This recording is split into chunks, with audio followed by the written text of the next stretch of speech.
Hello बच्चों, कैसे हो आप सब। तो आज क्वेश्चंस लेने वाली हूँ बीएससी एग्रीकल्चर पे। एक आया वैदेही का और एक लिखा है मुझे सजल कुमार। तो वैदेही बोलते हैं कि ma'am dealing with same situation. एक मैंने वीडियो डाली थी जो कि मैंने डाली हुई है कौन से अटेम्प्ट पे, 5th अटेम्प्ट पे। आप लोगों ने काफ़ी पसंद की है। उसमें इन्होंने कमेंट डाला है, ma'am dealing with same situation, मेरी 2024 में 4th अटेम्प्ट था और स्कोर 557 था। आयुष की काउंसलिंग करवा रही हूँ और साथ साथ एग्रीकल्चर की भी। मैम मेरे भी 2 ड्रॉप ऐसे जुनून था कि बनूंगी तो सिर्फ डॉक्टर ही, पर जब पापा की तबीयत ख़राब हुई और फैमिली रिस्पॉन्सिबिलिटी पे रियलाइज़ हुआ कि अब खुद के शौक नहीं पूरे करने बल्कि फैमिली की भी रिस्पॉन्सिबिलिटी जल्दी जल्दी से खुद के पैरों पे खड़ा होकर होना है। Cause I am at least I am eldest one in my 3 sisters including me, plus पापा की गवर्नमेंट जॉब भी नहीं है। सो मैम प्राइवेट तो एमबीबीएस अफोर्ड नहीं कर पाऊंगी। इस वजह से बीएससी एग्रीकल्चर करने की सोच रही हूँ ताकि इंडिपेंडेंट हो पाऊँ और पैसे कमाऊँ। Am I thinking right? Please guide me ma'am. तो एक तो इनका है और एक सजल कुमार है, इन्होंने पूछा है मेरे से कि ma'am first of all thank you for doing this for students और यू आर वेलकम बेटा। मुझे भी अच्छा लगता है अगर मैं किसी को कुछ भी गाइड कर पाऊँ तो। अगर टाइम मिले आपको तो मैम थोड़ा डाउट है ma'am.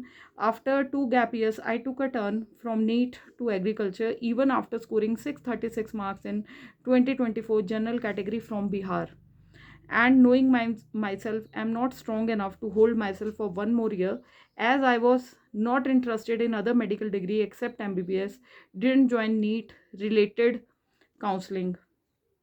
Also this year I secured good rank in SUET ICAR. I got CC SHAU Haryana for BSc Agriculture. Although I have done some research but want to hear from you ma'am, is doing BSc Agriculture worth it? What BSc Agriculture के scopes, what are BSc Agriculture के scopes, benefit, future and options after UG completion. तो इन दोनों videos पे बात करेंगे। बहुत ही important questions हैं ये। बीएससी एग्रीकल्चर में देखो बेटा, आपकी जो डिग्री के बाद जब आप अंडर ग्रेजुएशन आपका कंप्लीट हो जाएगा तो बैचलर्स डिग्री होती है, ठीक है।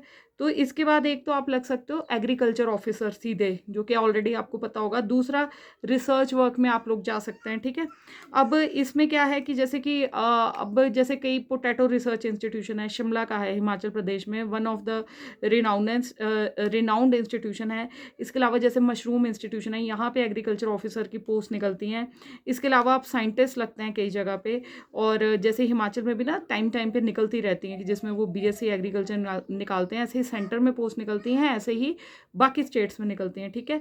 तो और इसके बाद आप जैसे देखो सॉइल एनालिस्ट की पोस्ट होती है। तो बहुत सारे ना ये ऐसी फील्ड्स हैं ना जिनको एक्सप्लोर नहीं किया गया इतना अच्छा।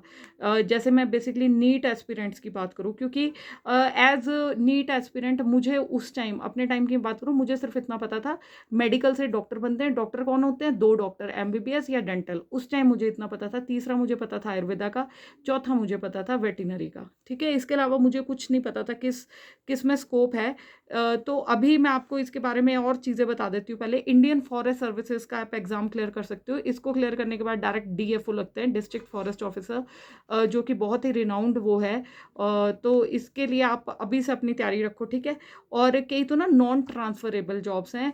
मैं आपको बताऊं, मेरे साथ एक बीडीएस में एक जो मेरी फ्रेंड थी, हम लोग तब पास आउट हो रहे थे। तो उस टाइम उनके बिना उन्होंने एमएससी एग्रीकल्चर में किया हुआ था, ठीक है। तो एमएससी एग्रीकल्चर के बाद उनको मतलब जॉब मिल गई, और मतलब एक जगह पे नॉन ट्रांसफरेबल जॉब में, और सैलरी भी बहुत बढ़िया, 9 से 5 की जॉब है ना। तो ये चीज़ें ना आपको एक्सप्लोर करनी है, जॉब्स कहाँ कहाँ निकलती हैं। बट वो पोस्टें सिर्फ 2 निकली थी उस टाइम हिमाचल में, राइट। तो ये चीज़ें पता होनी चाहिए। और इसके अलावा आप गार्डनिंग, फ्लोरिस्ट कल्चर, और अपना जो जैसे स्टार्टअप्स का ज़माना है, तो इसमें स्टार्टअप्स के ज़माने में आप लोग अपना ऑर्गेनिक फार्मिंग ये क्योंकि एग्रीकल्चर को बड़ा बेसिक उससे सीखा जाए ना तो बहुत सारी चीज़ें हो सकती हैं इसमें। ये एक अनएक्सप्लोर्ड सा सेक्टर है, बट आप बोलोगे ऑर्गेनिक फार्मिंग तो तभी कर सकते हैं अगर हमारी ज़मीन हो। अब तो बेटा आप बिहार से हो तो आई एम एज्यूमिंग कि आपकी ज़मीन वमीन ऐसे कोई कमी नहीं होगी आपको। तो अगर आप एक स्टार्टअप वाला अगर अगर अगर आप अभी अंडर ग्रेजुएट कोर्स में हो तो ये आपको लग सकता है कि मैम कैसी बातें करें, बट ऐसा कुछ नहीं है बेटा। हार्ड वर्क करोगे ना, अगर अभी से पुट इन करोगे, स्टार्टिंग में कुछ नहीं मिलने वाला है। बट जैसे कोई पौधा लगाते हो ना, उसका एकदम से तो फल नहीं मिलता। जब उस पर आराम से मेहनत करते रहोगे ना तो उसका 3-4 साल तो एटलीस्ट लगते ही हैं, इतना हार्ड वर्क लगेगा आपको। बट एक बार जब आप इस बिजनेस में आ जाओगे, आप इसको वो करोगे, तो अगर बिजनेस फैमिली से नहीं भी हो, आई नो कि बिजनेस के बहुत सारे वो चीज़ें होती है, तो एक स्कोप है ना। तो आप इसको मतलब एक साइड में प्लान बी सोच सकते हो कि अगर मेरे को कुछ नहीं मिलता है तो मुझे अपनी धरती पे, अपनी ज़मीन पे कोशिश करना है कि मैं कैसे इन चीज़ों को कर सकूं। इसके अलावा आप एवरी ग्रेजुएट लेवल की जॉब आप कर सकते हो, जो एसएससी सीजीएल की जॉब्स आती हैं, जो भी ग्रेजुएट लेवल के एग्ज़ाम्स हैं, आप पीओ के एग्ज़ाम्स कर सकते हो। ये चीज़ें ना देखो, आप ऐसा नहीं सोचना है कि हाँ भाई कोई और ही क्लियर करेगा आपको। तो देखो सिंपल ग्रेजुएट वाली जो जॉब्स है ना वो सबके लिए ओपन है, राइट। तो उसके लिए तो की फाइटिंग ना। ऐसा क्यों सोचना है कि हाँ भाई हमें सिर्फ इसी में घुसना है, ठीक है, इसमें घुस जाओ, इसकी जॉब मिल जाए, वेल एंड गुड। अदरवाइज बाकी एंट्रेंस एग्जाम्स की तैयारी करो। हर साल आपकी तकरीबन तकरीबन 1000 से 2000 पोस्टें निकलती हैं, है ना। एसएससी सीजीएल की पोस्टें इतनी अच्छी है ना, आप असिस्टेंट एओ लगते हो ना, असिस्टेंट ऑफिसर लगते हो, और आपके अंडर 3-4 लोग होते हैं और आपके ऊपर, और इसमें पता क्या है, ग्रोथ पोटेंशियल, कि आप ना डिप्टी डायरेक्टर तक के लेवल पे जाके रिटायर होते हो। क्योंकि आप एओ लगोगे, उसके बाद सीनियर एओ लगोगे, उसके बाद डिप्टी डायरेक्टर, उसके बाद डायरेक्टर होता है। डायरेक्टर की पोस्ट तक तो बहुत ही कम पहुंचते हैं, बट डिप्टी डायरेक्टर तक अगर आप अपने 24-25 साल की उम्र तक आप एंट्री मार लेते हो एओ की, तो आप डिप्टी डायरेक्टर लेवल पे आप अपना रिटायर हो गए।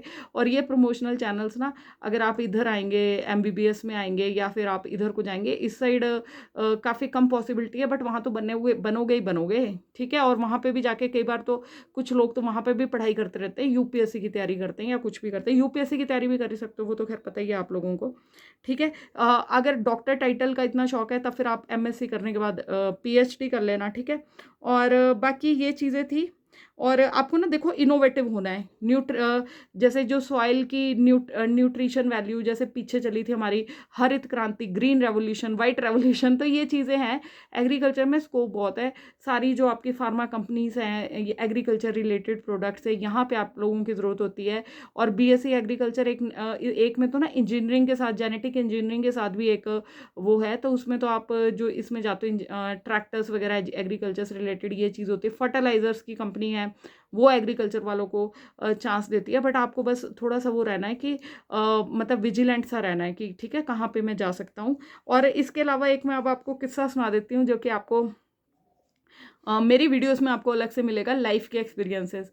अब मैं आपको बताती हूँ कि मेरी एक फ्रेंड है, तो उसके जो जीजू हैं, ठीक है, अगर वो देख रही होगी वो बोलेगी मैम इसमें बता रहे हैं क्योंकि मैंने उससे पूछा था, मैंने कहा यार बताओ मुझे, क्योंकि आई लाइक एक्सप्लोरिंग जॉब्स की। कोई भी मैं किसी बंदे से मिलती हूँ ना तो मैं उसका करियर पूछती हूँ, उसके नोन में, और बच्चे क्या कर रहे हैं, ये सब मेरा मतलब गॉसिपिंग वाला वो नहीं रहता। मेरे को रहता है कि जहाँ से नॉलेज आप गेन कर सको। तो ये है कि इसके फादर एग्रीकल्चर यूनिवर्सिटी आपकी पालमपुर में है, ठीक है। तो वहाँ पे फादर साहब भी इनके वहाँ पे as I think principal retire हुए थे, क्या था। उसके बाद भी उन्होंने अपना नाइजीरिया में गए थे, ठीक है।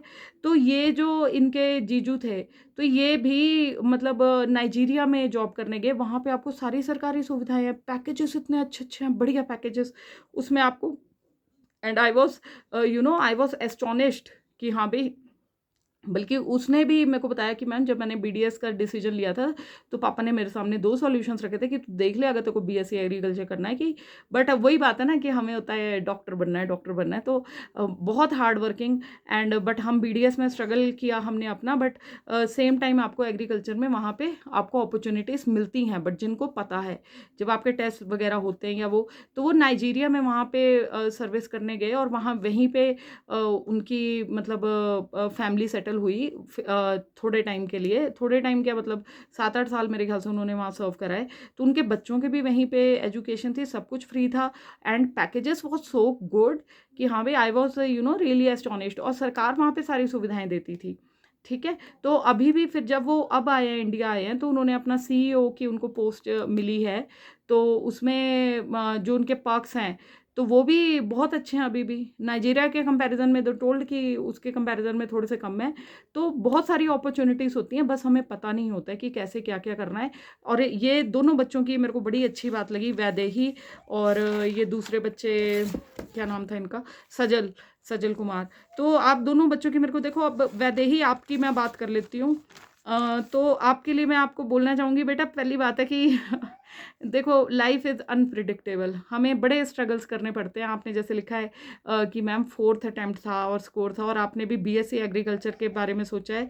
तो इसके लिए मैंने आपको गाइड कर दिया है कि बेटा किसी भी चीज़ में हार्डवर्क पुट इन करोगे ना, तो आप सक्सीड उसमें होगे। और आपने ये भी मेरे को कहा है कि 3 सिस्टर्स हैं, आप एल्डर्स जो, और आप खुद अपने आप को सोचो कि नहीं यार मेरे पे इतनी रिस्पॉन्सिबिलिटी है, तो बेटा फिर इसमें ना और ड्रॉप लेने का कोई फ़ायदा भी नहीं है। प्राइवेट एमबीबीएस तो तभी जाना था अगर आप अफोर्ड कर सकते थे, अगर अफोर्ड कर सकते थे उससे अच्छा कुछ नहीं था। बट चलो anyways, if you can't afford it, तो इस वाली फील्ड में आओ, सारे ग्रेजुएट लेवल के टेस्ट आप फाइट करो। कहीं ना कहीं तो देखो अल्टीमेट एम क्या होना चाहिए, बी प्रैक्टिकल बेटा। अल्टीमेट एम है कि हाथ में ना सैलरी आनी चाहिए, ठीक है, महीने के एंड में। अगर जो हम मिडिल क्लास फैमिली के बच्चे हैं, हम बिजनेस क्लास के तो है नहीं है कि पता है कि भैया कोई बैठा है कि किसने हमारे लिए शोरूम खोला हुआ है या वो करा हुआ है ना। अब स्टार्टअप जो मैंने बात करी है दैट इज़ प्लान बी, अगर कुछ ना हो तो कहीं ना कहीं तो कहीं कुछ ना कुछ तो करना ही है ना। और आज के ज़माने में ना बेटा अपना ना ये सोशल मीडिया को भी अपना हथियार बनाओ। जैसे ही कॉलेज का फर्स्ट डे में जाते हो, किसी भी फील्ड में जाते हो, चाहे डिग्री कॉलेज में जाते हो, चाहे बीए कर रहे हो, चाहे आईटीआई कर रहे हो, चाहे आप टेलरिंग कटिंग का कोई भी कोर्स करो बेटा, वीडियोस बनाना शुरू करो, आज से ही बनाना शुरू करो। You never know what is in your future. आपको ये भी नहीं पता है कौन सी वीडियो आपकी कब वायरल हो जाएगी, ठीक है ना। तो आपको कुछ नहीं पता है, थोड़ा सा इंटरेस्ट बनाओ। मैं आप लोगों को क्यों बोल रही हूँ कि आपको इस स्टेज पे पता होगा ना, तो आप ठीक है ना 10 मिनट की वीडियो बना लो, कुछ भी उसमें अपना डेली रूटीन। ऐसा तो है नहीं कि सक्सेस, कंपटीशन तो हर जगह है। तो ये सोशल मीडिया पे जो अपना डाटा ऐसे वेस्ट कर रहे हो, 5 मिनट की वीडियो में कितना डाटा चला जाएगा आपका, ठीक है ना। तो वो थोड़ा सा प्रैक्टिकल होना भी सीखो। और बाकी एक फाइनेंशियल मैनेजमेंट सीखो। एक और वीडियो मैंने फाइनेंशियल मैनेजमेंट की बात करी है कि आप लोगों को जैसे ही कॉलेज के फर्स्ट डे में जाते हो ना, थोड़ा सा फाइनेंशियल मैनेजमेंट का पता होना चाहिए। कोई नहीं पढ़ाता हमें और फाइनेंस, बल्कि मुझे ऐसा लगता है कि एक सब्जेक्ट होना चाहिए हमारे उसमें। और हम मिडिल क्लास के बच्चों तो ना फाइनेंस पहले से आता है। जब हमारे मम्मी पापा हमें कुछ देंगे कि हाँ यार इतने पैसे हैं, जब हम जाएंगे किसी शॉप में लेने, भैया वहाँ पे सब्जी भी लेना देगा ना, तो हम बोलेंगे अच्छा 30 रुपए की है, धनिया फ्री दे दो भैया।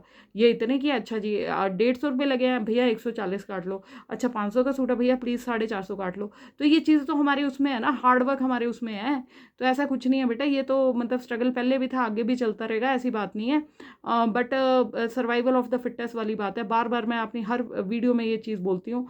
स्ट्रगल तो देखो हमेशा से ही है, बट हमें हिम्मत नहीं हारनी है, अपने एफर्ट्स पुट इन करते रहने हैं। क्या हो गया, सफलता आज नहीं मिलेगी, एक बार और फेलियर देख लेंगे, उसके बाद तो मिलेगी, कभी ना कभी तो मिलेगी। कब तक मतलब भगवान रूठ के बैठेगा, भगवान के ना घर में देर है अंधेर नहीं है बेटा।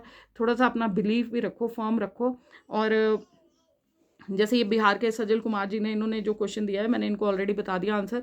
वैसे ही आपको भी मैंने, आई थिंक आपके मैंने सारे वो कवर कर लिए हैं।